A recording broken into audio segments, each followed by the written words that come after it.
Assalamualaikum warahmatullahi wabarakatuh. Selamat pagi untuk anak-anak semua. Pada kesempatan kali ini kita akan masuk di materi bab 3, yaitu mengenai budidaya ikan konsumsi.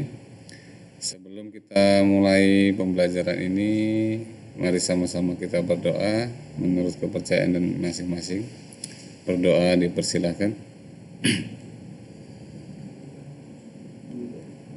Selesai. Baik anak-anak semua, kita akan sedikit ulas di materi bab 3 ini, yaitu tentang budidaya ikan konsumsi.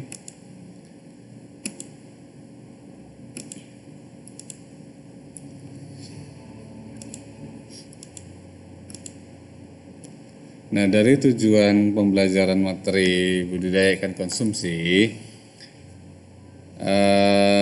diharapkan nanti kamu semua dapat menjelaskan komoditas ikan konsumsi itu seperti apa. Selanjutnya menjelaskan sarana dan peralatan untuk budidaya ikan konsumsi itu apa saja. Sumber belajar yang kita gunakan di sini ada buku paket, lembar kerja siswa yang sudah dibagi, dan media internet. Apa itu ikan konsumsi? Kalau dari bahasanya berarti ikan yang bisa kita konsumsi atau kita makan. Tapi secara pengertian bahwa ikan konsumsi itu adalah jenis-jenis ikan yang lazim dikonsumsi oleh manusia sebagai pangan. Artinya bisa kita konsumsi, bisa kita makan. Yang sebelumnya harus kita olah atau yang tidak harus diolah. Selanjutnya apa saja jenis-jenis ikan konsumsi? Karena kan tidak semua jenis ikan itu bisa kita konsumsi. Ada jenis ikan air tawar di situ. Selanjutnya jenis ikan air payau. Ketiga ada jenis ikan air laut. Ini berdasarkan habitat hidupnya. Jadi bukan jenis ikannya. Selanjutnya kita masuk jenis ikan air tawar. Apa saja itu jenis-jenis ikan air tawar yang ada, yang biasa dibudidayakan? Ada di situ ikan mas. Ikan mas itu cocok dikembangkan di daerah tropis seperti Indonesia dengan suhu ideal 20-30 derajat Celcius. Bisa dibudidayakan di kolam tanah, kolam air deras, dan jaring terapung. Makanan berupa tumbuhan air dan binatang renik. Artinya seperti lumut.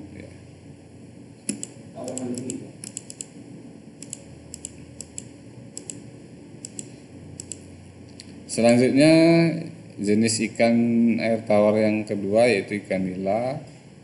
Ikan nila mudah dipelihara dan pertumbuhannya cepat. Ini biasanya paling banyak di lingkungan kita. Bisa dibudidayakan berbagai wadah, kolam air tenang ya, kolam air deras, atau di persawahan tumpang sari di antara tumbuhan padi. Makanannya berupa tumbuhan air, plankton, bisa dengan makanan tambahan atau buatan yaitu jenis pelet. Halo, iya Bang. Selanjutnya yang ketiga masih jenis ikan air tawar yaitu ikan lele. Bisa dibudidayakan di berbagai wadah di kolam air tenang, waduk, danau, dan sawah. Makanan berupa tumbuhan air, plankton, pelet. Ikan lele biasanya bisa dipanen pada saat usia 3-4 bulan dengan berat rata-rata 200 gram per ekor, itu sudah bisa dipanen.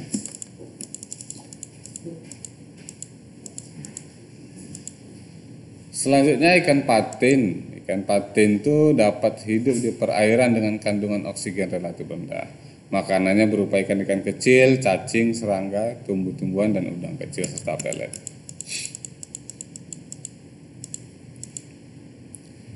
Ada yang kelima ikan gurame. Dia dapat hidup di perairan dataran rendah dengan suhu 24-20 sampai 28 derajat Celcius. makanannya berupa tumbuhan dan daging, termasuk omnivora ini. Ya, dan dapat diberi pakan tambahan berupa pelet. Itu beberapa jenis ikan air apa tadi air.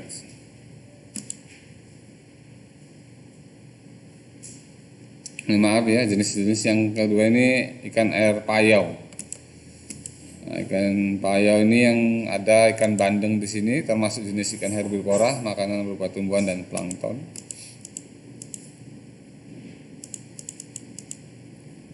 Yang kedua ikan air payau, udang windu, memiliki badan beruas 13, bersifat kanibal, dia memakan sesama atau yang lebih kecil, berupa larva, makanan ganggang, dan tambahan pelet.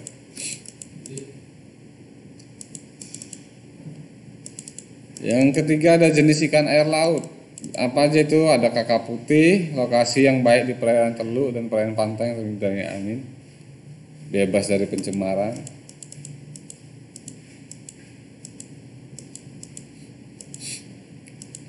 Yang kedua ada jenis ikan kerapu, hidup di perairan yang lebih dalam dengan dasar pasir berlumpur, termasuk jenis karnivora dengan cara makan mencaplok.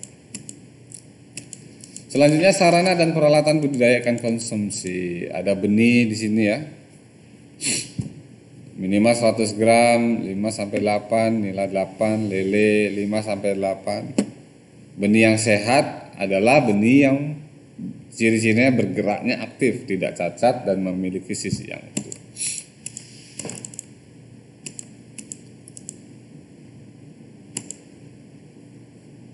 Bahan tadi pakan.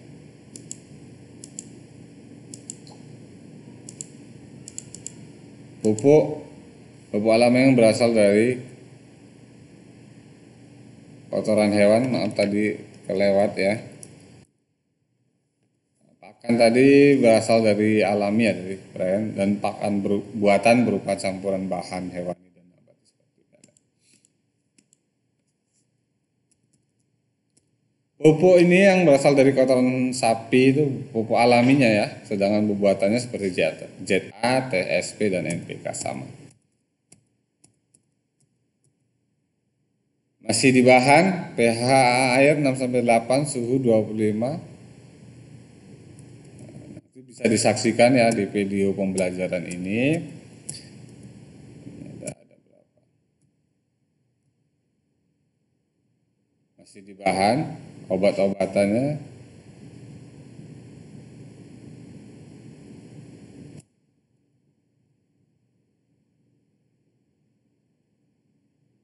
Alat-alat ya pembuatan nih. Wadah, kolam, ada tradisional kolam tanah yang terbuatnya dari tanah seluruhnya. Semi intensif, kolam yang terdiri dindingnya pematangnya terbuat dari tembok. Jadi hanya dindingnya tembok, tapi dasarnya adalah tanah.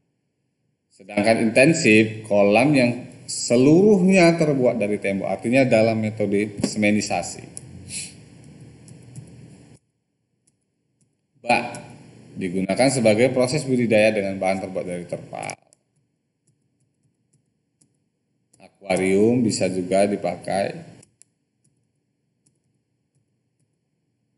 Keramba jaring apung dan jaring tancap dapat terbuat dari bambu. Oke, ini galeri jenis-jenis ikan ya di sini. Ikan air tawar, ada ikan mas, ikan nila, ikan lele, ikan patin, dan ikan gurami. Selanjutnya ini adalah jenis ikan air payau. Ada ikan bandeng dan udang windu. Sedangkan ini adalah ikan air laut jenisnya, ikan kakap putih dan ikan kerapu. Oke, demikian untuk materi bab 3 hanya sampai di sini dulu, yaitu selanjutnya selesaikan tugas pengayaan. Identifikasi budidaya ikan konsumsi yang ada di sekitar tempat tinggal kamu atau di rumah kamu sendiri. Buat laporan singkat dengan formatnya seperti itu. Tugas judul ya, tugas prakarya bab 3, titik 1, nama siapa, kelasnya 9 berapa, jenis budidayanya apakah termasuk ikan air tawar, air payah atau air laut, sesuaikan yang ada di lingkungan dan yang kamu datangi. Selanjutnya nama ikan yang dibudidayakan apa di situ? Hanya satu jenis minimal. Umpamanya ikan lele, tulis ikan lele. Jenis wadahnya apa? Tadi sudah disampaikan di materi. Ya. Lalu foto kamu di dekat kolam. Ya. Jadi mohon dikerjakan. Tugasnya dikirim melalui Google Classroom, nanti akan Bapak upload. Oke. Itu terima kasih. Jangan lupa tetap jaga kesehatan, keluar rumah gunakan masker, hindari kerumunan, tingkatkan daya tahan tubuh, jangan terlalu sering di tempat-tempat keramaian. Demikian, terima kasih. Assalamualaikum warahmatullahi wabarakatuh.